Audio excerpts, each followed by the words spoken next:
When there's something that you're afraid of, right? Step into it, move towards it. That's how you're going to solve that problem. You don't solve problems by running away from them. You solve them by moving towards them and figuring out what's going on. And I mean, alcohol is obviously a clear way to avoid the problem, at least for the next 4 hours.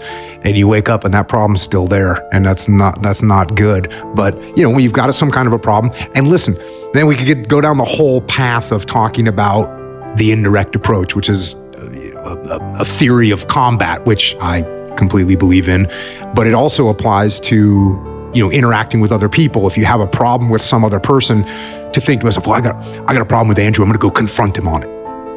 And that might not be the best solution. In fact, it's probably not the best solution for me to go confront you with the problem, because now we're going to have a confrontation.